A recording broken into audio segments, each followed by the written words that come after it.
से चल रहा हूं। आपको अगर भरोसा है कि मैं आपकी जो लड़ाई लड़ने जा रहा हूं, आम जन की जो लड़ाई लड़ने जा रहा हूं, उसमें कहीं आप सत्यता महसूस करते हैं, तो मैं इस प्रांगण में जितने भी लोग खड़े हैं उनको सबको बैठते हुए देखना चाहता हूं, सबको बैठा हुआ देखना चाहता हूं।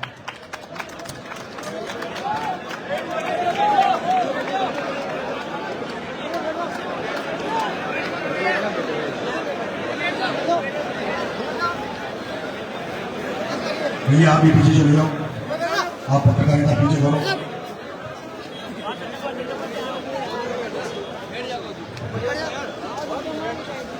ये कोटली का दिखा, सामने कोटली का खड़ा दिखा। जहां भी गड़बड़ करे छे मीणाई करे छे। भाई शैलेश जी मीणा, मान लिये भाई नरेश जी मीणा को एक तस्वीर, राधेश्याम जी, हाँ वेट करेंगे। और राधेश्याम जी, विशाल जी,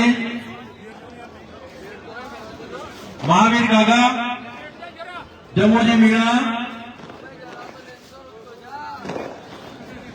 सभी है।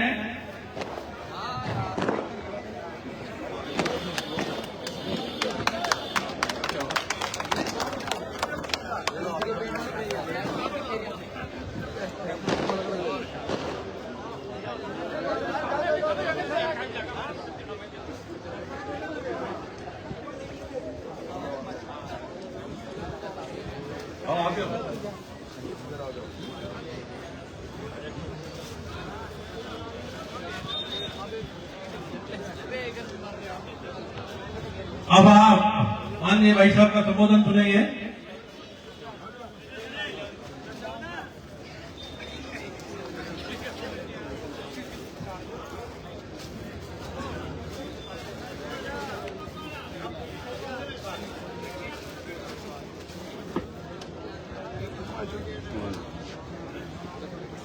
मैं नारा लगाऊंगा, आप सब मेरी आवाज में आवाज मिलाना।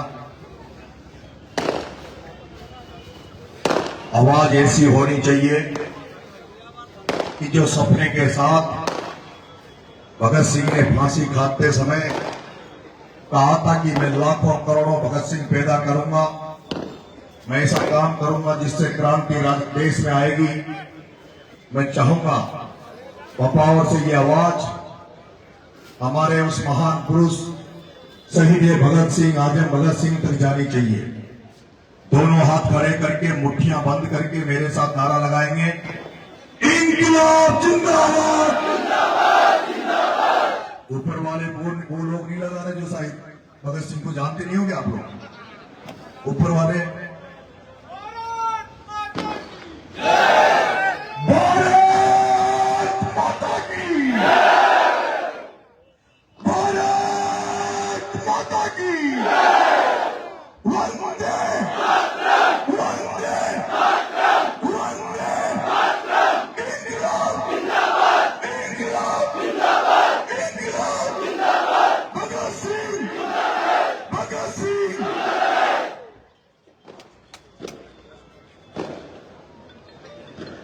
बापावर कस्बे के सभी व्यापारीगण, बुजुर्ग, युवा साथी, छात्र साथी, माताएं, बहनें व आसपास के गांवों से पधारे सभी किसान भाई, आज आपने जिस जोश के साथ, जिस हौसले के साथ एक युवा साथी जो भगत सिंह से प्रेरणा लेके भगत सिंह की सोच को, भगत सिंह के विचार को, भगत सिंह के आजाद भारत में के साथ जो भगत सिंह ने सपना देखा था, वो जो सपना अधूरा पड़ा है, उस सपने को कुछ हद तक पूरा करने के प्रयास के लिए नंगे पैर पैदल पैदल आपके यहाँ झालावाड़ मनोर थाना से निकलकर छिपा बड़ौद होते हुए, अटरू 12 विधानसभा में होते हुए, आज सांगोद में होते हुए, आने वाले समय में लाडपुरा कोटा होते हुए, बूंदी केशोराय पाटन होते हुए, सवाई माधोपुर करौली दौसा, अलवर, धौलपुर, जयपुर होती हुई ये पैदल यात्रा टोंक में उस जगह इसका समापन होगा जहां लाखों लोगों ने मेरी रिहाई के लिए सभा करी थी। उस स्थान पर इसका समापन होगा। मैं देवली का चुनाव लड़ रहा था। सुबह का 11 बज रहे थे, फोन आया कि आपको समरावता आना है, यहां पे चुनाव का बहिष्कार कर रखा है। मेरी इच्छा थी कि चुनाव के दिन 300 बूथ देवली उनियारा में थे, मैं प्रत्येक बूथ पर जाकर वोट मांगू। जो वहां पे बूथ पे लोग बैठे थे, जो वोटर थे, मैं वहां अपनी शक्ल दिखाऊं। मेरी शक्ल देखने पर अगर 5-10% वोट और बढ़ जाते, इस मकसद के साथ मैं प्रत्येक 300 बूथ पे जाना चाहता था। लेकिन जैसे ही समरावता से फोन आया, मैं जब वहां पहुंचा, गांव के लोगों ने धरना दे रखा था। गांव के लोगों ने कहा कि साहब, हमारे गांव को 28 गांव ऐसे हैं जिनको बुनियारा से तोड़कर देवली जोड़ दिया गया है। देवली उपखंड का कार्यालय 95 किलोमीटर 80 किलोमीटर पड़ता है, हमारा बुनियारा 15 किलोमीटर पड़ता है। हमारा रोज एसडीएम कार्यालय में काम पड़ता है। कभी बच्चों का सर्टिफिकेट बनाना हो, कभी रेवेन्यू का काम हो, तहसील का काम हो, किसी भी कई सारे काम एसडीएम से पड़ते हैं। और जिसमें हम लोगों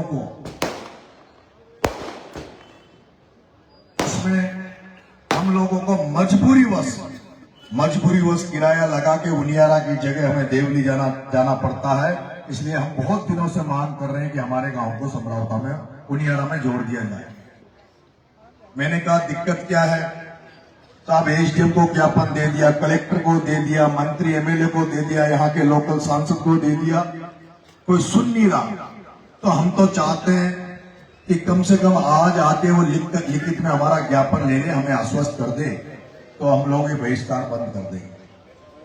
मैं जब गया तो जिला कलेक्टर ने वहां आदेश, जिला कलेक्टर से मेरी बात हुई, वो सब तो आपने देख लिए होंगे, बहुत सारे सोशल मीडिया पे वो चला था, बहुत लंबा चला था। लेकिन एक दिन वहां के डिस्ट्रिक्ट जज साहब, टोंक के डिस्ट्रिक्ट जज साहब जेल का निरीक्षण करने आए। 26 जनवरी अभी अगस्त था, 26 जनवरी थी शायद, 26 जनवरी का समय था। 26 जनवरी को डिस्ट्रिक्ट जज साहब जब झंडा फहराने जेल में बंदियों से मिलने आए, उस दिन मुझे भी वहां बंदियों के साथ साथ बोलने का मौका मिला। आपने वो भी देखा होगा सोशल मीडिया पे, चैनलों पे, कि मैंने जेल में जब गया, जेल में जब हालात मैंने बंदियों की देखी, जो राशन सरकार देती है उस राशन में कटौती की जा रही थी, बंदियों को पूरा राशन दिया नहीं जा रहा था, बंदियों को ऐसा खाना दिया जा रहा था जिसको कुत्ते भी एक बार तो छोड़ दे, कुत्ते भी नहीं खाए, ऐसा खाना वहां बंदियों को दिया जा रहा था। मैं जब जेल में गया तो मेरे लिए वीआईपी व्यवस्था थी, सब्जी अलग बनती थी, रोटी अलग मिलती थी, मुझे बेरी कच्चा मिला हुआ था, मेरे साथ ज्यादा भीड़ भाड़ नहीं था। लेकिन जब मैंने 5-7 दिन बाद में देखा कि जिस टोंक जेल में 400 बंदी रहते हैं, वो 400 बंदी जो सब्जी खाते, दाल में दाल नहीं दिखती, सब्जी में मिर्ची नहीं है, सब्जी में मसाले नहीं है, तेल नहीं है, रोटियां जली हुई है। मैंने कहा मेरे 400 बंदी जो खाना खाते हैं, नरेश मीणा भी वही खाना खाएगा, नरेश मीणा अलग से सब्जी नहीं खाएगा, नरेश मीणा अलग से नहीं रहेगा, नरेश मीणा वही खाना खाएगा जो 400 बंदी खाएगा। फिर शुरू में मैंने सोचा कि जेल में ऊपर का जो सरकार वो इतना ही माल देती होगी, लेकिन मुझे 5-7 दिन बाद में जब मैं जेल को समझ गया, पूरी जेल में घूमने लगा, और जब पूरी जेल को समझ गया तो मुझे पता लगा कि 100 बंदियों पे एक दिन का 200 रुपए का राशन आता है, एक बंदी का 200 रुपए का राशन आता है एक बंदी का। 400 बंदी, एक बंदी का 200 आ रहा, तो 400 बंदियों का कितना हुआ? हाँ जी, 80,000। 80,000 कितने दिन का? एक दिन का। तो एक महीने का कितना हो गया? हाँ जी,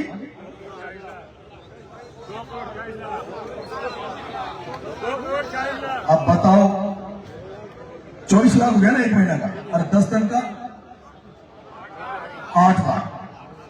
अब देख लो हिसाब, एक दिन का जब 80,000 रुपए राशन खा रहे थे। 30 दिन का जो राशन बंदियों को मिलता था, उसमें 20 दिन के राशन को 30 दिन कर दिया जाता था। 10 दिन का राशन तो पूरे के पूरे को खा जाते थे। और जो वीआईपी सब्जी हमारे लिए अलग से आती थी, वो भी उन्हीं के जो 20 दिन का राशन है उसमें से ही बनती थी। मैंने कहा कि मुझे पता लगा कि ये सिस्टम है, ये मिलता है। आपके बेटे ने जैसे भगत सिंह ने जेल में रहते हुए जेल के सिस्टम को सुधारने के लिए, जेल में बंदियों की व्यवस्था को सुधारने के लिए 63 दिन अनशन किया था, आपके इस हाड़ौती में पैदा हुए इस नरेश ने टोंक जेल में भी अनशन किया, आमरण अनशन में बैठा और 4 दिन भूख हड़ताल करी। 4 दिन भूख हड़ताल करी। उसके बाद पूरी टोंक जेल का खाना सुधर गया। फिर बूंदी आ गया, बूंदी में भी वही हालात, वहां भी थाली फेंकी, जो थाली आई उसको फेंक दिया। मन कहा मैं कोई जानवर नहीं है, कीड़े मकोड़े नहीं है, हम आदमी हैं। जो आदमी को खाना मिलता, जो राशन मिलता है वो पूरा चाहिए, हमें ज्यादा नहीं चाहिए। हमें सरकार का, हमें वो चाहिए जो सरकार देती है। हमें डिप्टी तेरे से या सिपाही जो नौकरी कर रहे तुम्हारे घर से नहीं चाहिए। हमें तो जो भजनलाल सरकार जो राशन भेजती है वो राशन चाहिए। और बूंदी में भी वो करके दिखाया। मैं जब तारीख पे जाता था तो सिपाही मिलते थे बस में। हमारे जो जेलों में होता है कि जेलों से, जेल से कोर्ट में जो पेशी पे ले जाते हैं, तो मेरे को तो पहली बार प्रोटोकॉल मिला। पहली बार ऐसे लगा कि जैसे मैं तो मंत्री से भी बड़ा बन गया। 3 जीपें पुलिस की आगे चलती थी, 2 बसें पीछे चलती थी, इतनी तो मुख्यमंत्री के भी नहीं चलती। इतनी तो मैंने मुख्यमंत्री के भी चलती हुई नहीं देखी। 2 बसें चलती, 3 गाड़ियां चलती। मैं पूछूं भाई मैं कोई बड़ा बन गया, क्या चक्कर है, क्या लफड़ा है ये, इतनी पुलिस कैसे लगाते हो तुम मेरे साहब? माइक डर था के ऊपर कोई खतरा न हो जाओ। हमें डर है कि कहीं आपके ऊपर कोई हमला नहीं हो जाए, किसी तरह की अनहोनी नहीं हो जाए। जब आपने समरावता में जब गिरफ्तारी हुई, उसके बाद जब गाड़ियों में आग लगा दी गई, जब पुलिस की गाड़ियां तोड़ दी गई, अगर आप पे हमला हो गया तो सरकार का क्या होगा? फिर अगर आप पे हमला हो गया तो सरकार का क्या होगा? इसलिए आपके लिए लगा रखी। जब वो सिपाही, जब मैं बात करता था, वो सिपाही जो जाते थे पुलिस की गाड़ियों में, वो कहते थे कि भाई साहब जब से आप इस जेल में गए हो, जेलों में जो बंदी हमारे साथ जो तारीखों पे जाते हैं, वो बंदी हमसे ये कहते हैं कि हे भगवान, नरेश मीणा जैसा नेता हर जेल में बंद रहना चाहिए, ताकि बंदियों के सारे कष्ट दूर हो जाए, सारे बंदियों के कष्ट दूर हो जाए। मैं अब जेल से बाहर आ गया, लेकिन मैं जेल में उन बंदियों से कह के आया हूं कि अभी तो मैं 2 जेलों की मैंने व्यवस्था सुधारी है, और भगवान करेगा लोगों का आशीर्वाद मिल जाएगा, जनता का आशीर्वाद मिल जाएगा, तो राजस्थान की पूरी जेलों की व्यवस्था ठीक कराने का काम नरेश मीणा करेगा। इसके साथ साथ ही मैं लंबा बोल सकता हूं पूरा, कोई दिक्कत तो नहीं है अंधेरे में? हाँ जी, हाँ देखो ऐसा है, ये जन क्रांति यात्रा में आपने पहली बार देखा होगा, ना कोई माला है ना कोई सापा है। ये नेता नागड़ा आवाजा वोट मांग बड़ा, 1 घंटों तो फलाना पटेल आजा, फलाना सरपंच आजा, फलाना ये आजा, फलाना वो आजा। बेचारी जनता तो भाषण सुनवा आवचे, जनता तो बाता सुनवा आवचे, 1 घंटो तो नेताओं में निकाल देते। हमारे यहाँ ये नहीं है। मैं नंगे पैर चल रहा हूं, साफ साफ कह दिया, कोई माला अलाउ नहीं है, कोई सापा अलाउ नहीं है। मंच पे हमें केवल कुछ ऐसे लोग जो जनता जिनसे प्रेरित हो, जनता जिनसे प्रेरणा ले, ऐसे लोग बोले। आदरणीय प्रमुख साहब ने आपको बताया। उसके बाद मेरे भाइयों, वहां एक सिपाहियों की भी समस्या थी, उसको भी मैं दूर करूंगा। एक दिन 26 जनवरी को डिस्ट्रिक्ट जज साहब जेल में आते हैं। मुझे बोलने का मौका दिया। जब मैं आदरणीय डीजी साहब टोंक के जो डिस्ट्रिक्ट जज थे उनके सामने जब मुझे बोलने का मौका दिया तो मैंने उस दिन ये कहा था कि आदरणीय जज साहब मैंने गलती तो की है, मैंने गलती की है, लेकिन जो मैंने गलती की है उसकी सजा जो बनती है वो मुझे दे दो, लेकिन उससे ज्यादा सजा जो आप दे रहे हो उससे तो न्यायपालिका पे एक बहुत बड़ा प्रश्न चिन्ह लग जाएगा। न्यायपालिका पे इतना बड़ा प्रश्न चिन्ह लगेगा क्योंकि न्यायपालिका तो उसी दिन बदनाम हो गई जब हाई कोर्ट के जज के घर में करोड़ों रुपए मिलते हैं और उस जज का इस केस में कोई इलाज नहीं होता। उस न्यायपालिका में जो भ्रष्टाचार घुस जाता है, जज से न्यायपालिका में बैठे जज से भ्रष्टाचार करने लग जाता है तो किसी की दम नहीं है जो उसके खिलाफ बोले, कोई की दम नहीं है जो जजों के खिलाफ बोल जाए। मैं 8 महीने रहा, घर वाले भी मिलने जाते थे और लोग भी मिलने जाते थे, आंदोलन की रूपरेखा बनी, सब कुछ हुआ, सब कुछ तय हुआ। आप सबको पता है 25 फरवरी को राजस्थान विधानसभा का घेराव था। राजस्थान की आईबी ने रिपोर्ट पेश करी कि 4.5 लाख लोग जयपुर में आ रहे, 4.5 लाख लोग विधानसभा को घेरेंगे और वो भी जब नरेश मीणा के समर्थक आ रहे हैं, जो नरेश मीणा की जो स्टाइल है काम करने की, नरेश मीणा के समर्थक भी नरेश मीणा की जैसे हैं। अगर 4.5 लाख लोग अगर जयपुर में आ गए तो चक्का जाम हो जाएगा, सरकारें अस्त व्यस्त हो जाएगी, तख्ते पलट हो जाएंगे, सरकार को बचा नहीं पाएगी, सरकार संभाल नहीं पाएगी और कोई बड़ा जनसंहार हो सकता है, बड़ा जनहानि हो सकती है। उसके बाद राजीनामा हुआ, समझौता हुआ, समझौता होने के बाद में मैं जब छूटने का समय आ रहा था, तो मेरे जितने भी मिलने वाले जाते थे, मेरे को दुख इस बात का होता है, मेरे जितने भी मिलने वाले जाते थे और अभी भी मेरे से कई हरोती में मिलते हैं, वो मेरे से कहते हैं भाई साहब अब तो पक्का अपना एमएलए बनने तय हो गए, भाई साहब अब तो पक्का अपने एमएलए बन जाऊंगा, भाई साहब अब तो पक्का अपने पद मिल जाऊंगा। अरे मेरे भाइयों, मैं उस राजस्थान विश्वविद्यालय की राजनीति सीख के आया हूं, जहां ये भाया वगैरह प्रताप सिंह सिंघवी वगैरह तो उस जयपुर की तरफ सीखने गए हैं और मैं तो सीख कर उधर से आया हूं। ये लोग तो राजनीति यहां से जाकर वहां सीखने गए जयपुर में, लेकिन नरेश मीणा तो राजनीति की नर्सरी राजस्थान विश्वविद्यालय से सीखी है। राजस्थान की राजधानी से राजनीति सीख कर आया हूं, जयपुर से राजनीति सीख के आया हूं और ऐसी राजनीति सीख के आया हूं तो सारे नेताओं को चक्कर की तरफ घुमा दूंगा, चक्कर की तरफ।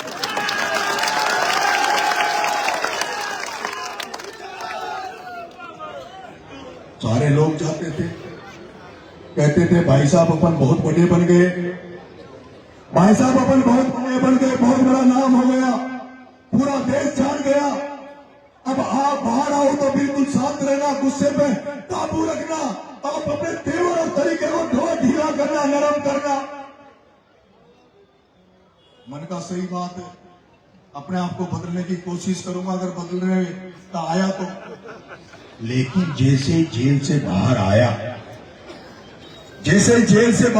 जेल के बाहर आने के बाद जो मैंने सिस्टम देखता हूं, उस सिस्टम को मैंने देखा, राजस्थान की राजनीति को जब मैंने देखा, मेरे जेल से बाहर आने के बाद मुझे पता लगा कि किस किस नेता ने माँ बाप के चक्रव्यूह की तरह नरेश मीणा तुझे फंसाने का चक्रव्यूह कर रखा है। किस तरह से नरेश मीणा अभी तो 8 महीने जेल भेजा है, परमानेंट जेल भेजने की किस तरह से तेरी तैयारी चल रही है। मेरे को पता लगा कि नरेश मीणा अभी उनकी आत्मा पूरी नहीं भरी है 8 महीने जेल भेजकर, अभी तो वो तेरे पे जानलेवा हमला करवाना चाहते हैं, तेरे पे हत्या करवाना चाहते हैं। जब मुझे ये पता लगा कि 8 महीने की जेल रहने के बाद वो सोचेंगे कि मैं डर जाऊंगा, भेजे मेरे पास लोग, समझौता कर लो, ये कर लो, उसको छोड़ दो, इसके साथ आ जाओ, सब कुछ आपको दे देंगे। तो पुष्पा पिक्चर देखी है क्या आपने? हाँ, क्या है, झुकेगा? हाँ? क्या है? नरेश मीणा झुकेगा नहीं, चाहे मर जाएगा।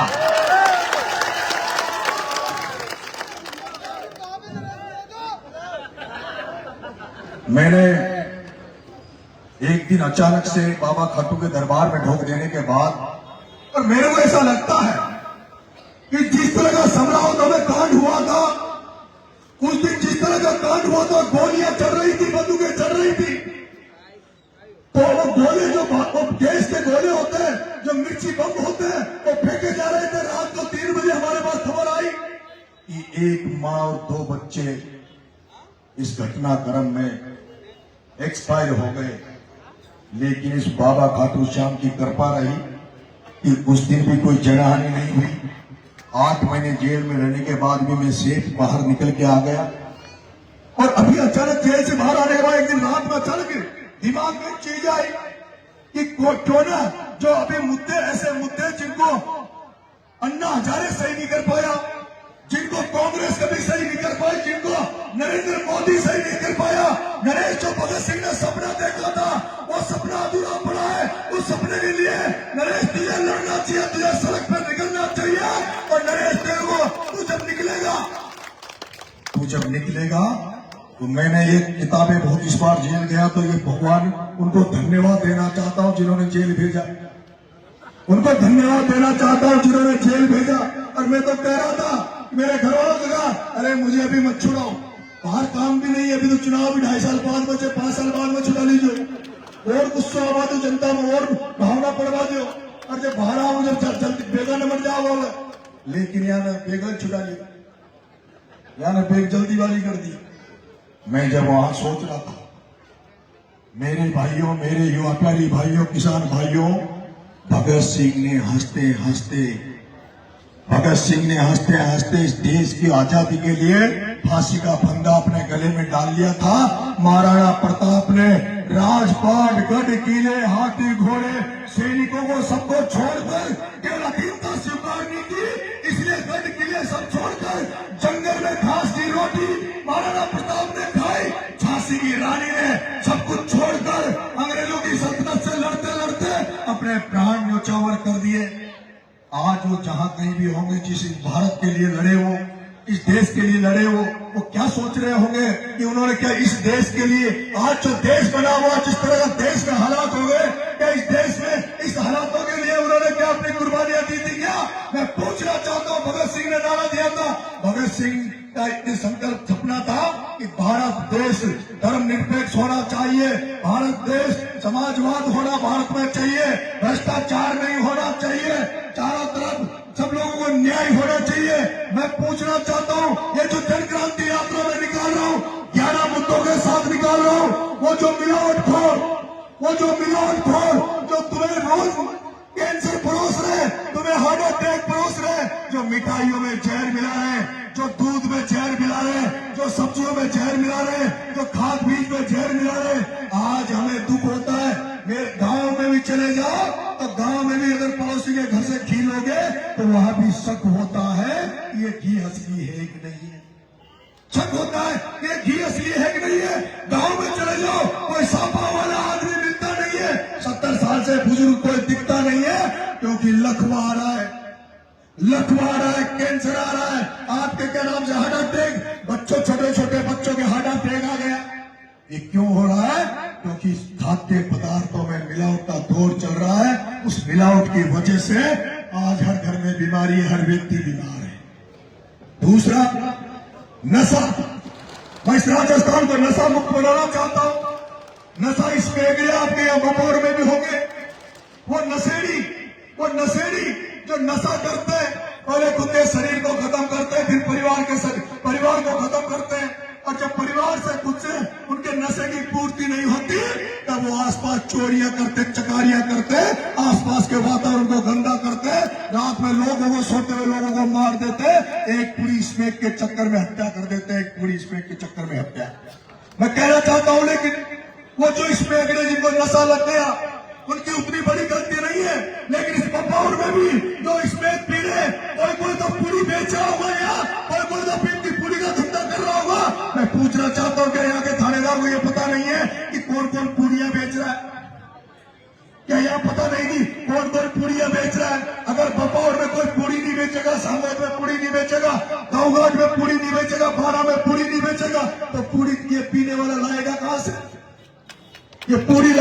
वहां से। और जब इसलिए मैंने दूसरी मांग मेरी यह है कि राजस्थान को नशा मुक्त करूं, लेकिन सरकारों के भरोसे में कुछ होने वाला नहीं है। ना अशोक गहलोत की कांग्रेस की सरकार में कुछ हुआ, ना बीजेपी की सरकार में कुछ होने वाला है। पंजाब में नशा जिस तरह से फैल गया था, पंजाब में जिस तरह से कैंसर के मरीज जा रहे थे, पंजाब से ट्रेनें, कैंसर की ट्रेनें भर भर के राजस्थान में आती थी, और आज राजस्थान में भी हर गांव में हर 2-4 घर छोड़कर कैंसर घुस गया, हर 2-4 घर में कैंसर घुस गया।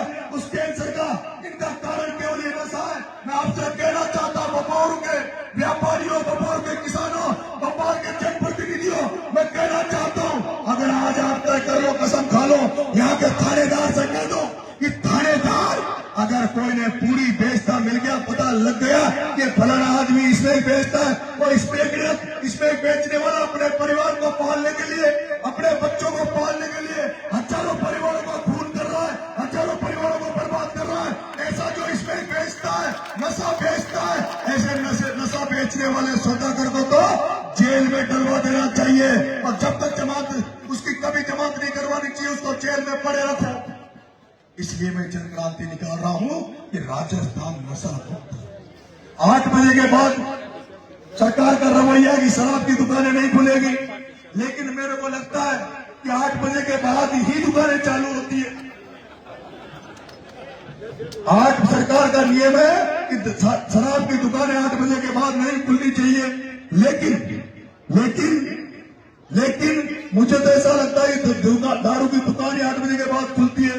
आप जितने भी इस रोड पे क्या बोलते हैं ढाबे, उन ढाबों में चले जाओ, उन सारे ढाबों पे कभी भी चले जाओ, तो बियर मिल जाएगी, बोतल मिल जाएगी। 2 बजे ले लो, 3 बजे ले लो, रात को फिर वो लोग पी के, और फिर दारू पीने के बाद तो आदमी होश रहता नहीं है। मेरी माताएं बहनें परेशान है दारूडियों से। दारू अगर बपौर में मिले, छोटी बपौर में नहीं मिले, तो छोटी बपौर में 1 क्वार्टर पी के आदमी सो जाएगा, दूसरा क्वार्टर लेने के लिए उसको 2 किलोमीटर 3 किलोमीटर आना पड़ेगा। उसको हो सकता है 3 किलोमीटर नहीं चल पाए। लेकिन जब गांव में मिल जाती है दारू, तो गांव में मिलने वाला क्वार्टर पीता, फिर क्वार्टर थोड़ी कम होती है, फिर दूसरा ले आता, फिर तीसरा ले आता। इस वजह से